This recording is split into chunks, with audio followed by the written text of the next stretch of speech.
هاي جايز سبسكرايبرز، أهلا بكم في أسبوع جديد مقطع جديد.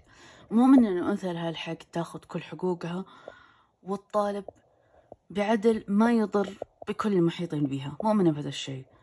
كتاب اليوم له علاقة بهذه الفكرة، فكرة العدل وحقوق المرأة، فخلونا نبدأ.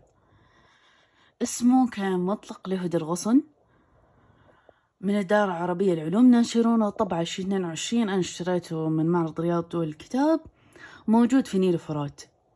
وهي عبارة عن مذكرات تكلمت فيها عن حياة عائلتها، من تزوجوا الجد والجدة وبعدين زواج أمها وأبوها، لدراستها وعيشتها في الكويت وزياراتها للعراق، بعدين جيتها للسعودية، وكيف أنها ما تقبلت العادات والتقاليد اللي موجودة، وكيف أنها قاعد تنقد على الحجاب وناقمة على الحجاب بوصف عادة بأنه ما هو عادة، هو دين في الواقع، وشي فرضه ديننا علينا، مو معناته إحنا ملتزمين وأنتم ما هو مفروض علينا. وكانت برضو تنتقد العادات والتقاليد الموجودة، اللي صح ما أنكر أنه في كثير منها كان مجحف بحق الأنثى هذيك الفترة في الستينيات إحنا قاعدين نتكلم.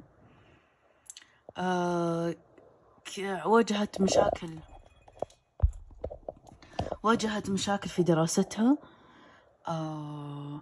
الثانوية، واضطرت تعيد في المتوسط، وحتى في الثانوية واجهت مشاكل، وبعدين درست جزء من دراستها في أمريكا، تزوجت واتطلقت، واشتغلت في أرامكو، نجحت نجاح باهر، تخصصت تخصص لغة إنجليزية.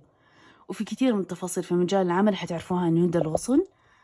حقيقي وصفها مرة حلو، وسردها ممتع، وطريقة حكايتها الأحداث مرة رهيبة.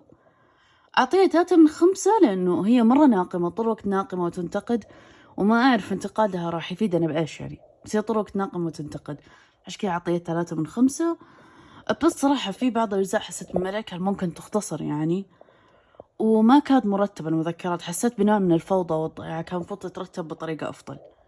لكن أي أنثى عانت في حياتها وصلت لمنصب عالي زي ما وصلت هي، منصب موارد بشرية، حتلاقي نفسها في هدى الغصن وفي مذكراتها، طبعا بلغة عربية فصحى وبعض من العامية. آراءكم تعليقاتكم، تمني راح تشوفوا الكتاب صوته موجود في حسابي في انستغرام 22.GHIDA 22.GHIDA. وشكرا متابعة. See you guys.